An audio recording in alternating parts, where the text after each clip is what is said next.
Yung pulis na suwail. Ako po yung pulis na suwail sa gobyerno at sa organisasyon.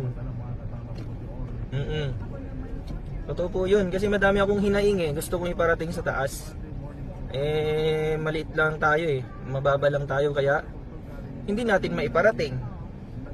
So, okay lang. Hindi naman nila naririnig kasi hindi naman nila pinapanood tong sinasabi ko eh. Kaya okay lang kahit anong sabihin natin. Di ba? The smallest mammal or the lowest mammal is the strongest, di ba? Pagdating sa giyera, di ba? Pagdating sa giyera, ano yung unang pinafront? Di ba sa 300 na movie? Ay hindi, sa Troy na movie, kung napanood niyo yung Troy na movie. Yung pinafront ng mga hari, yung mga lowest mammal. Di ba? Yung mga pinakamababa nilang warriors. Baga, sa PNP, yung mga patrolman lang. Kasi kahit mamatay sila, wala silang pakialam, di ba? They are the lowest mammal. Ganun tayo eh, lowest mammal kasi tayo, kaya wala silang pakialam sa atin. Kaya kahit anong sabihin natin, hindi nila pinapakinggan, hindi nila pinapakialaman, kasi yung lowest mammal nga tayo. Pero di nila alam na yung lowest mammal na yan, wala ding pakialam sa kanila. Diba? That's the irony. That's the irony of the organization. Kung yung pinakamataas walang pakialam sa pinakamababa, yung pinakamababa naman walang pakialam sa pinakamataas. Tandaan nyo yan. Diba? Kaya kahit anong sabihin natin, wala silang pakialam. Kasi anong boses natin? Lowest mammal tayo eh. Hindi sulitin na natin. Habang wala silang pakialam sa atin, buga lang tayo ng buga. Di ba? Yun yung point. Ang tagal ko nang nagsasalita dito, ang tagal ko nang bumabatikos sa organisasyon natin. Hanggang ngayon wala pa naman akong notice. Wala pa naman akong notice to report sa krami. Para magharap sana kami ni Chief PNP, ni BBM. Di ba? Wala naman eh. Kaya sige lang, sabihin nyo na lahat ng gusto nyong sabihin. Sabihin na natin lahat mga kasama habang hindi nila naririnig, para malaman lahat ng taong bayan kung gaano kabulok ang sistema. Diba? If you got nothing, diba? If you got nothing, you have nothing to lose. Sabi nga nila. Ako, patrolman pa lang ako. But, ano lang kung patrolman ako? Wala akong pakialam kasi kahit anong gawin nila, wala din naman mawawala sa akin.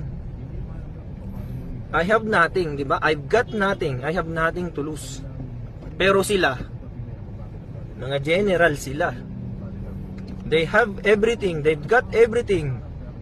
Kung magkakamali sila, they will lose everything. Di ba? Yun yung lamang natin. Yun yung lamang natin mga kasama. If you got nothing, you have nothing to lose. Kaya sige lang, bembangin natin sila para marinig nila yung mga hinaing natin. Kasi mababa lang tayo eh. Hindi nila tayo naririnig.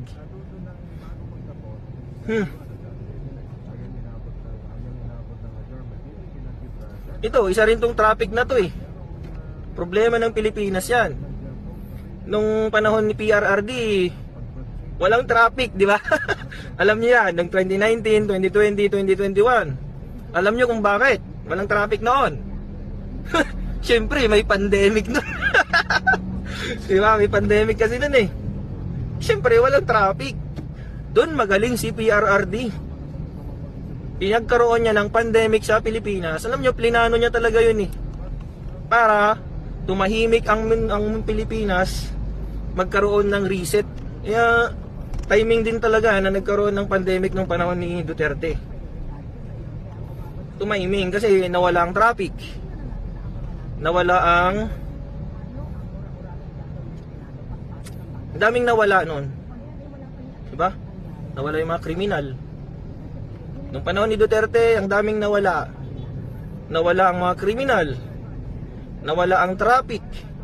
Nawala ang trapo. Nawala ang mga korap. Di ba? Ngayon, panahon ni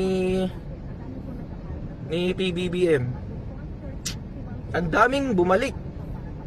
Yung mga nawala nung panahon ni PRRD, bumalik naman sa panahon ni PBBM. Ano ba ba? Inyamit din nga pa nagbiyage na apaw. Ani mabba.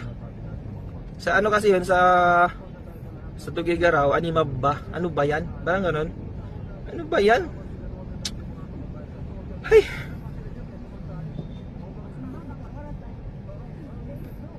Shout out sa lahat ng mga nanonood. Shout out sa lahat ng mga sinaglawin dyan, mga classmate yung nanonood. Kumusta kayo? I-comment nyo yung mga gusto nyo sabihin sa PNP.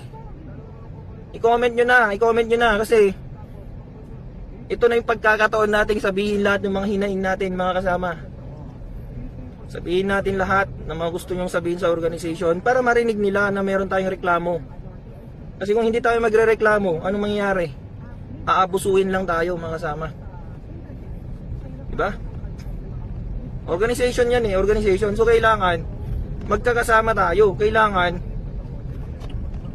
kung ano yung hinaing ng mga nasa tao sa baba, marinig ng mga nasa taas para magkakasundo tayo, di ba? Kung hindi tayo magkakasundo, walang mangyayari sa organization natin.